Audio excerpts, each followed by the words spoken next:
Daily. Taste the Daily. ஆமாம்மா, உறுதியாக அது அறிக்கையாகவும் கொடுப்பேன். அது இப்போ நேரம் ஆயிடுச்சு இல்லை, மாண்புமிக்க தமிழக முதல்வர் அப்பா ஸ்டாலின் அவர்களுக்கு என்னுடைய அன்பு நிறைந்த இனிய பிறந்தநாள் நல்வாழ்த்துக்களை தெரிவிப்பதில் மகிழ்கிறேன். வேற ஏதாவது கேள்வி?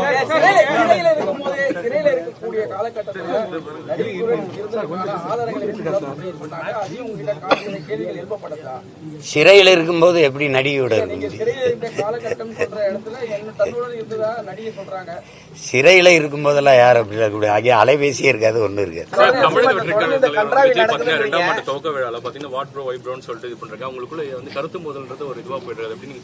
அவர் என்னைய சொன்னாருன்னு நீங்க நினைக்கிறீங்க? நான் சொல்றது என் தம்பி மேல இருக்கிற தம்பி, அது இல்ல தம்பி. அவர் என்னைய சொன்னாருன்னு நீங்க நினைக்கிறீங்க? அவர் என்னைய சொல்லல, அவர் சொல்லி வந்தது ஆட்சியாளர்களை. அதுல அவர் அதை சொல்றாரு. நான் சொன்னதை அவர் திருப்பி அங்க அவங்களுக்கு சொல்றாரு. கொள்கையா கருத்தா முரண்பாடு எனக்கு என் தம்பிக்கு இருக்குதே ஒழிய அன்பு பாசத்துல ஒரு துளியும் அது குறைவில்லை. அவர் எப்பவுமே என் அன்பிற்குரிய தம்பி. அரசியலா அவர் வேற தளத்துக்கு நின்றுட்டாரு, நான் வேற தளத்துல நிக்கிறேன். நான் பெரியாரை ஏற்கல, அவர் பெரியாரை கொள்கை தலைவராக ஏற்கிறார். அதுல ரெண்டு பேருக்கும் வேறுபாடு இருக்குது.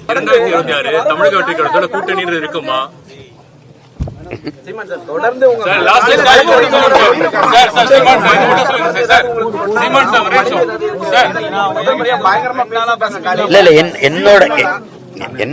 என்னுடைய மனைவி என்னைய விட ரொம்ப மன உறுதி கொண்டவர். அவர் அவங்க பிறக்கும் போதே ஒரு அமைச்சர் மகள். எங்க மாமா அவங்களுக்கு தெரியும். அவங்க இந்திய குடிமை பணிக்கு தேர்வு எழுதி அவங்க அதுக்கு பயிற்சி எடுத்துக்கிட்டு இருந்தவங்க. என்னைய விரும்பிட்டதுனால அதை விட்டுட்டு திருமணம் செஞ்சு வந்தாங்க. அதுக்கப்புறம் சட்டம் படிச்சு வழக்கறிஞரா இருக்காங்க. அவங்க என்ன சொல்றது, என்னையும் விட சிறப்பா பேசுற பேச்சாளர் எங்க மாமாவுடைய மகள். அதனால அவங்களுக்கு இதெல்லாம் சாதாரணம். அவங்க எப்பவுமே ரொம்ப துணிவா இருப்பாங்க. இதெல்லாம் எங்க வீட்டுல விவாதிக்கவும் மாட்டோம், பேசவும் மாட்டோம்.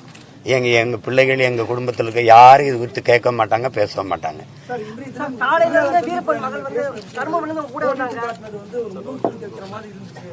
அப்படின்னு யார் சொல்ற? அரசியல் கட்சி தலைவரை நீங்க எல்லாம் இப்படி பேசலாமா?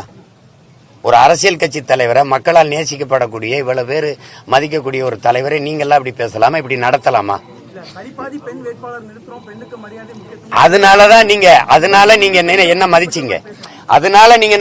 என்ன பேசிட்டேன்னு சொல்லுங்க. நீங்க ஏதோ ஒரு பெண்ணை அப்படியே தூக்கிட்டு போய் நான் வன்புணர்வு செஞ்சு கதற அப்படி வன்புணர்வு செஞ்சு விட்ட மாதிரி நீங்க பண்ணிக்கிட்டு இருக்கீங்க. ஒரு நடிகை இவ்வளவு காலம் இருந்து அது தெருவா ஒவ்வொரு தடவையும் என்ன அசிங்கப்படுத்திருக்கும் போது நீங்க எல்லாம் அதை ரசிச்சுட்டு தானே இருந்தீங்க. ஒரு தடவை நீங்க கேள்வி கேட்கல என்னதான் உங்க பிரச்சனைன்ட்டு.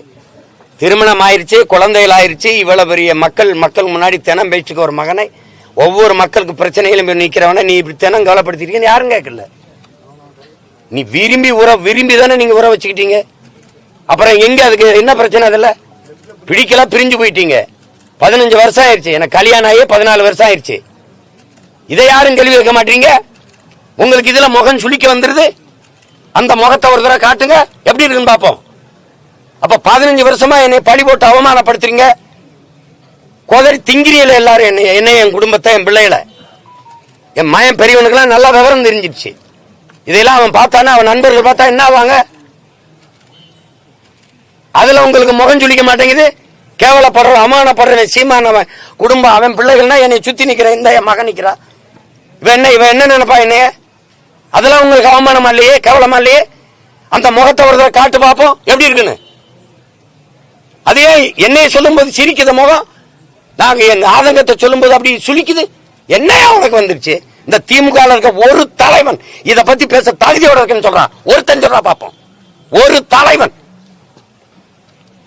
பாலியல் குற்ற வழக்கு, என்னையா குற்ற வழக்கு? என்ன பாலியல் குற்றம் நிரூபிக்கப்பட்டிருக்கா?